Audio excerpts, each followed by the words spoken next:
या सुपरफास्ट बुलेटिनचे प्रायोजक आहेत मेसर श्रीराम बोरवेल सावंतवाडी, 100% पाण्याची गॅरंटी आणि श्रीराम सोलर सावंतवाडी। जोपर्यंत मागचं काम पूर्ण होत नाही तोपर्यंत पुढे काम चालू देणार नाही असा इशारा नगरसेवक देव्या सुरेजे यांनी महाराष्ट्र नॅचरल गॅस कंपनीला देत मोती तलाव भागात सुरू असणारं काम बंद करण्यास भाग पाडलं। राजा कर्णगिरी स्वामी महाराज यांच्याशी संबंधित असलेल्या शिवकालीन शिवपिंडी या ऐतिहासिक व धार्मिक वास्तूचं जतन व्हावं यासाठी आता मालवणकर एकवटले आहेत। ग्राहकांनी जागरूक राहून वस्तू खरेदी करणं आवश्यक आहे। तसंच जागो ग्राहक जागो हा संदेश जनजागृतीद्वारे घराघरात पोहोचवावा असं प्रतिपादन देवगडचे तहसीलदार रमेश पवार यांनी केलं आहे। खांबाळा येथील श्रीदेवी आदिष्टी मंदिराचा 23वा वर्धापन दिन सोहळा 19 व 20 एप्रिलला होत आहे। यानिमित्त विविध धार्मिक कार्यक्रमांचं आयोजन करण्यात आलं आहे। चराटा टेंबवाडी येथील रस्त्यावरती असलेल्या झाडाची जांभूळ पडून तसंच शेजारील घरातील पाणी रस्त्यावर आल्यानं गाडी घसरून अपघात होत आहेत।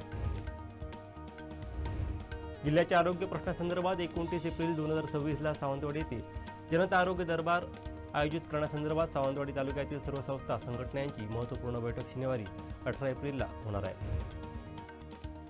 शक्तीपीठ महामार्गाच्या नव्या आराखड्यामुळे कोकणच्या व्यापार आणि पर्यटनाचं कमरडं मोडणार असून हा प्रकल्प कोकणवासियांच्या हिताचा नसेल तर शिवसेना स्टाईलनं रस्त्यावर उतरून संघर्ष केला जाईल असा इशारा वैभव नाईक यांनी दिला आहे।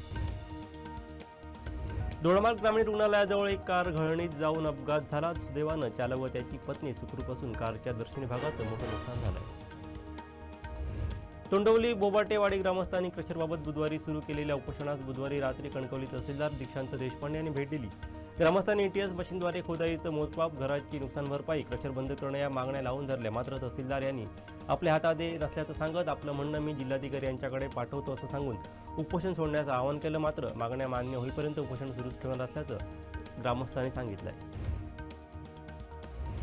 शिरोडा परिसरामध्ये वन्यप्राणी ब्लू व्हेल प्राण्याचा पदार्थ उलटी विक्री करण्याच्या उद्देशानं बेकायदेशीररित्या जवळ बाळगल्याप्रकरणी वन विभागानं शिरोडा येथे सापळा रचून धाड टाकली। या सुमारे 7 कोटी रुपयाचं अंबर ग्रीस जप्त करण्यात आलं आहे। सावंतवाडी शहरातील सर्वोदयनगर येथील रहिवासी असलेल्या एका महिलेला Maharashtra natural gas private limited कंपनीच्या नावाखाली असलेल्या एका बनावट फोन कॉलमधून तब्बल 1,85,000 रुपयांचा चुना लावण्यात आला आहे। सावंतवाडी शहरातील सामाजिक बांधिलकी प्रतिष्ठान या संस्थेच्या निस्वार्थी सेवाभावी कार्याची दखल भारतीय जनता पार्टीचे प्रदेशाध्यक्ष आमदार रवींद्र चव्हाण यांनी घेतली आहे। संस्थेच्या कार्याचं कौतुक करत रुग्णवाहिका सेवा व अन्य सामाजिक उपक्रमांसाठी 1 लाख रुपयांची भरघोस देणगी त्यांनी दिली आहे। सावंतवाडी तालुक्यातील भूमी अभिलेख कार्यालयातील भूमापकानं काम करून देण्यासाठी लाच मागितल्याचा प्रकार उघडकीस आलाय। या प्रकरणी लाचलुचपत प्रतिबंध विभागानं सापळा रचून कारवाई केली आहे।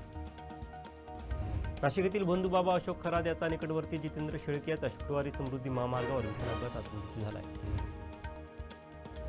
कर्नाटकातील यादगीर जिल्ह्यात खासगी ट्रॅव्हल्स आणि कारचा भीषण अपघात झाला। खासगी आराम बस आणि कार एकमेकांवरती आदळल्यानं लागलेल्या आगीत 6 प्रवासी होरपळून मृत्युमुखी पडलेत। बीडमधील मस्ताजोगते दिवंगत सरपंच संतोष देशमुख यांच्या हत्येनंतर रिक्त झालेल्या सरपंच पदाची पोटनिवडणूक होणार आहे हे आता स्पष्ट झालंय। अर्ज मागे घेण्याच्या शेवटच्या दिवशी 5 पैकी केवळ 3 उमेदवारांनी आपले उमेदवारी अर्ज मागे घेतल्यानंतर आता अश्विनी देशमुख, सुरपानंद देशमुख अशी मस्ताजोगच्या सरपंच पदाची लढत होणार आहे। नाशिकच्या TCS IT कंपनीतील धर्मांतरण आणि महिला कर्मचाऱ्यांचं लैंगिक शोषण प्रकरणी अखेरीस दहशतवादी विरोधी पथकानं पहिली मोठी कारवाई केली आहे। सोने चांदीच्या बाजारात मोठा बदल होण्याच्या तयारीत आहे। केंद्र सरकारनं गोल्ड आणि सिल्वर इम्पोर्टबाबत नवीन यादी जाहीर केली आहे। Director general of the foreign ट्रेडने नोटिफिकेशन जारी करत 17 बँकांना आयातीची परवानगी दिली आहे। शिवसेनेचे नेते परिवहन मंत्री प्रताप सरनाईक आणि भाजपचे आमदार नरेंद्र मेहता यांच्यातला वाद विकोपाला गेला असून मीरा भाईंदरचे भाजपचे सुमारे 50हून अधिक नगरसेवक शिवसेनेविरोधात पोलीस स्टेशनसमोर बसले होते।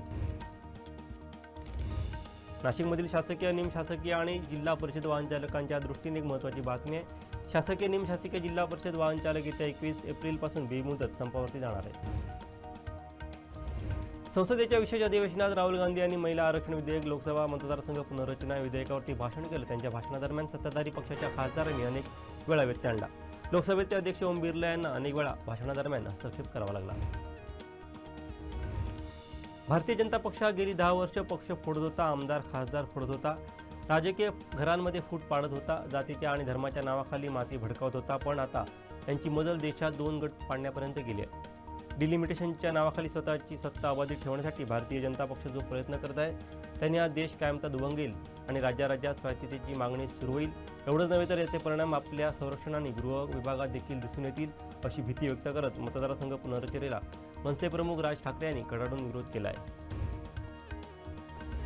जागतिक तेल बाजारात पुन्हा एकदा मोठी उलथापालथ होण्याची शक्यता निर्माण झाली आहे. रशिया आणि इराणकडून तेल खरेदीसाठी अमेरिकेनं भारतासह इतर देशांना दिलेली विशेष सवलत आता संपुष्टात आली आहे. अमेरिकेचे अर्थमंत्री स्कॉट बेसेंट यांनी 15 एप्रिल रोजी स्पष्ट केले आहे की रशियन आणि इराणी तेलावरती लागू असलेल्या निर्बंधांमधील सवलत आता अमेरिका पुढे वाढवणार नाही.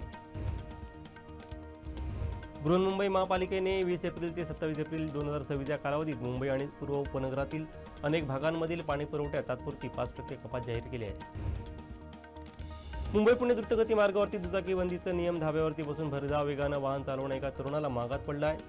सावरोली गावानजीक झालेल्या अपघातात दुचाकीवरील 3 जण जखमी झाले असून या प्रकरणी खालापूर पोलीस ठाण्यात दुचाकी चालकाविरुद्ध गुन्हा दाखल करण्यात आला.